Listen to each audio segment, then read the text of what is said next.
Hello students आज का हमारा टॉपिक है what are current assets and current liabilities. तो चलिए आज का वीडियो हम शुरू करते हैं। Current assets include cash and those assets which can be easily converted into cash within a short period of time, generally 1 year, such as marketable securities, bills receivables, sundry debtors, inventories, work in progress, etc. तो students current assets में सबसे पहले जो item आती है वो आती है कैश, और इसके अलावा ऐसी एसेट्स को हम करंट एसेट्स में शामिल करते हैं जो कि बहुत ही आसानी से और बहुत ही कम समय में कैश में हम उसे कन्वर्ट कर सकते हैं। और नॉर्मली ये कम से कम जो टाइम होता है वो हमारा 1 ईयर का होता है। अगर 1 ईयर के अंदर हमारी जो एसेट्स हैं हम उन्हें ईजिली कैश में कन्वर्ट कर सकते हैं विद इन 1 ईयर, तो वो एसेट्स होती हैं हमारी करंट एसेट्स। और इन करंट एसेट्स में हमारी एसेट्स जो आती हैं वो है जैसे कि marketable securities, bills receivables, sundry debtors, inventories, work in progress etcetera. तो ये सारी आइटम्स हमारी शामिल होती हैं करंट एसेट्स में, क्योंकि ये वाली एसेट्स जो है हम कम से कम 1 साल के अंदर हम इन्हें ईजीली मोस्टली कन्वर्ट कर सकते हैं कैश में, तो इसलिए इन्हें कहा जाता है current assets. Prepaid expenses should also be included in current assets because they represent payments made in advance which will not have to be paid in near future. Prepaid expenses को भी हम करंट एसेट्स में शामिल करते हैं, क्योंकि ये जो प्रीपेड एक्सपेंसेस है ये हमारी ऐसी पेमेंट को रिप्रेजेंट करते हैं जो पेमेंट हमने एडवांस में पे कर चुके हैं, और इस पेमेंट को अब हम दोबारा नियर फ्यूचर नहीं पे करेंगे, तो इसलिए हम प्रीपेड एक्सपेंसेस को भी करंट एसेट्स मानते हैं। तो इस तरह से करंट एसेट्स में वो सभी एसेट्स आती हैं जिनकी पेमेंट हम 1 साल के अंदर रिसीव कर सकते हैं, तो उन्हें हम कहते हैं करंट एसेट्स। नेक्स्ट है करंट लायबिलिटीज़।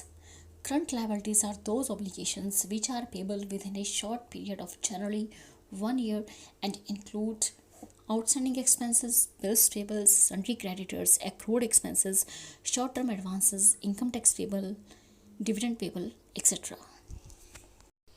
तो करंट लाइबिलिटीज़ में हमारी ऐसी ऑब्लिगेशंस आती हैं, ऐसे दायित्व आते हैं, ऐसी पेमेंट्स आती हैं जिनकी पेमेंट हमने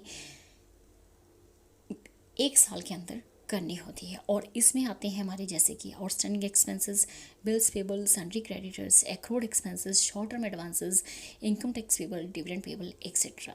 तो इन सब की पेमेंट हमें कम से कम 1 साल के अंदर करनी होती है, तो इन्हें इसलिए हम करंट लायबिलिटीज़ कहते हैं। Bank overdraft should also generally be included in current liabilities because it represents short-term arrangement with the bank and is payable within a short period.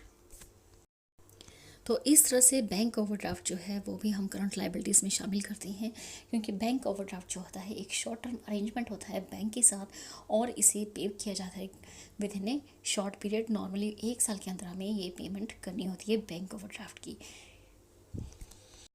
But where bank overdraft is permanent or long-term arrangement with the bank, it should be excluded.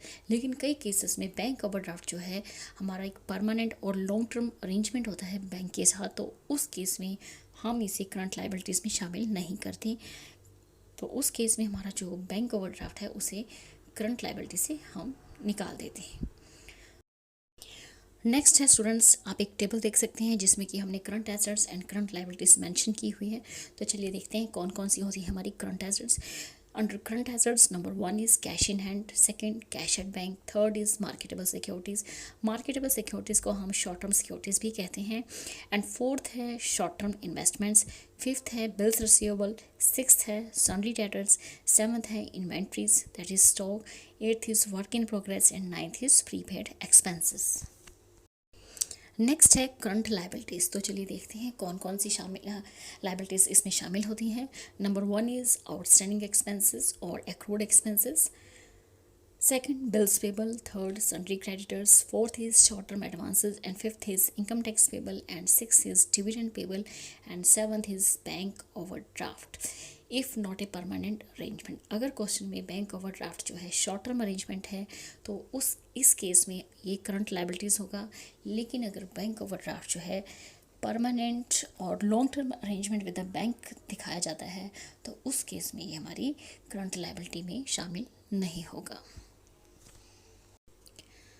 तो students, ये था हमारा आज का topic. इस video में इतना ही। अगर आप हमारे चैनल पर नए हैं तो प्लीज़ हमारे चैनल को सब्सक्राइब कीजिए और साथ ही हमारी वीडियो को ज़्यादा से ज़्यादा लाइक, शेयर एंड कमेंट कीजिए। Thank you, thanks for watching.